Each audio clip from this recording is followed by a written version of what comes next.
Hello, I am doctor Shivani Paineni, physician and diabetologist.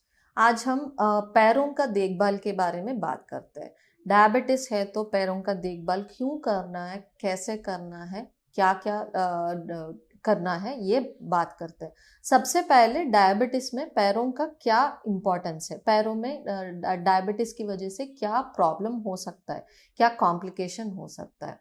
जब sugar ज़्यादा दिन कंट्रोल में नहीं रहता, ज़्यादा दिन शुगर्स हाई रहते हैं, ब्लड शुगर लेवल्स हाई रहते हैं, तो पैरों में सबसे पहले नस जो है, नर्व्स जो है वो अफेक्ट होते हैं। छोटे छोटे नस जो रहते हैं वो अफेक्ट होते हैं। उसको हम न्यूरोपैथी, डायबिटिक न्यूरोपैथी बोलते हैं। ये एक प्रॉब्लम है। दूसरी बात है ब्लड सर्कुलेशन अफेक्ट होता है।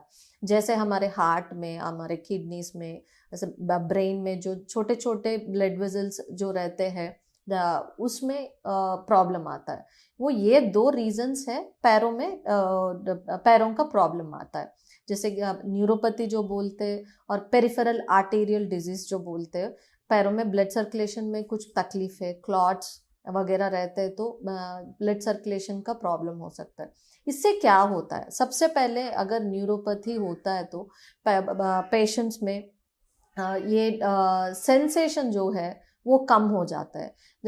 मतलब कभी छोटा सा गांव होता है, इंजरी होता है, तो पैरों में पता नहीं चलता पेशेंट्स को। तो दूसरी बात, ये धीरे धीरे ये जो सेंसेशन जो है धीरे धीरे बहुत कम होता जाता है।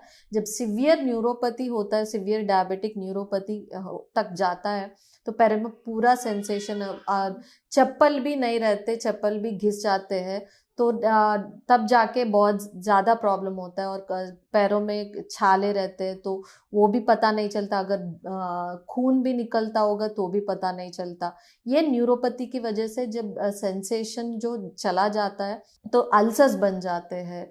अल्सर्स आते हैं तो भी समझ में नहीं आता। इसके बाद कॉन्स वगैरह रहता है तो वो भी अल्सर्स बन जाते हैं।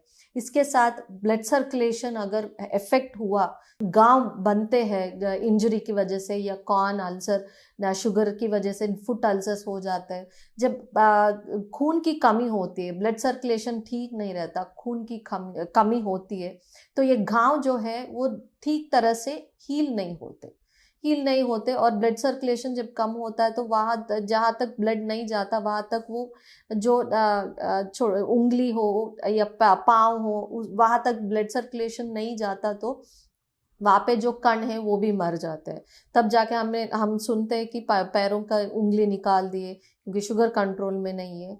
तो इसलिए पैरों का ब्लड सर्कुलेशन और सेंसेशन का देखभाल करना बहुत ज़रूरी है। उसके लिए शुगर कंट्रोल में रखना बहुत ज़रूरी है। तो क्या करना चाहिए, इन दोनों के पैरों को कैसे देखभाल करना चाहिए। सबसे पहली बात, अगर बहुत दिनों से आपका शुगर डायबिटिस है, कंट्रोल में नहीं है, तो कम से कम साल में एक बार आपका पैरों का टेस्ट करना बहुत ज़रूरी है। न्यूरोपैथी के लिए और पेरिफेरल आर्टेरियल डिजीज मतलब सर्कुलेशन के लिए ये टेस्ट करना बहुत ज़रूरी है। कहाँ कहाँ तक आपका प्रॉब्लम है ये पता करने के लिए साल में एक बार कम से कम टेस्ट करना पड़ेगा। इसके साथ साथ पैरों का कैसे देखभाल करते हैं। सबसे पहले घर पे भी बिना चप्पल का किधर भी जाना नहीं है। घर के अंदर, घर के बाहर बिल्कुल चप्पल पहनना बहुत ज़रूरी है जब डायबिटीज बहुत सालों से रहता है। ये सबसे पहली बात है। दूसरी बात, जब आप पैरों का देखभाल करते हैं, पैरों को वॉश करते हैं, नहाते हैं, पैर धोते हैं, बहुत ज़्यादा गर्म पानी या बहुत ज़्यादा ठंडा पानी यूज़ नहीं करना चाहिए। गुनगुना पानी यूज़ करना चाहिए। ये सबसे पहली बात, क्योंकि ये जो टेम्परेचर का जो सेंस है, कोल्ड और हॉट, गर्मी का और ठंड का भी महसूस करना मुश्किल होता है अगर न्यूरोपैथी रहता है तो। इसलिए गुनगुना पानी से पैर धोना है जब भी पैर धोते या नहाते हैं। इसके बाद धोने के बाद ये याद रखिए कि पैरों के उंगलियों के बीच में अच्छे तरीके से आप टवल से, कुछ कपड़े से ड्राई कर लीजिए। क्योंकि अगर ये वेटनेस रह जाता है तो फंगल इन्फेक्शन होने का रिस्क बहुत ज़्यादा रहता है जब शुगर कंट्रोल में नहीं रहता है। तो इसलिए जब भी आप पैर धोते हैं या नहाते हैं, अच्छे तरीके से उंगलियों के बीच में पूरा पाँव जो है पूरा ड्राई कर लीजिए। ये सबसे इम्पोर्टेंट है। उसके बाद जब आप नेल्स कट करते हैं तो सीधा कट कीजिए और एक ध्यान रखिए कि बहुत ज़्यादा अंदर नहीं अंदर तक नहीं जा रहा है। अगर बहुत ज़्यादा अंदर जाएगा नेल्स कट करने में, उससे गाँव हो जाते हैं और फिर अल्सर बनने का रिस्क है। इसके बाद जब आप चप्पल पहनते हैं, यूजुअली जब ऑफिस जाते वक्त बहुत लोग शूज़ पहनते हैं। शूज़ पहनते वक्त याद रखिए कि आपका शू का साइज जो है, एक साइज, अगर आप रेगुलर साइज से एक साइज बड़ा ले लीजिए ताकि स्पेस रहेगा, वेंटिलेशन रहेगा। और दूसरी बात, आगे के जो पार्ट है, मतलब शू का एंड जो है, आगे का पार्ट, वो थोड़ा ब्रॉड रहना चाहिए, स्पेशियस रहना चाहिए ताकि उंगलियों के बीच में हवा चले, वेटनेस नहीं रहे और वेंटिलेशन रहे। ये बात याद रखिए कि शूज़ पहनने से पहले सॉक्स पहनना बहुत ज़रूरी है।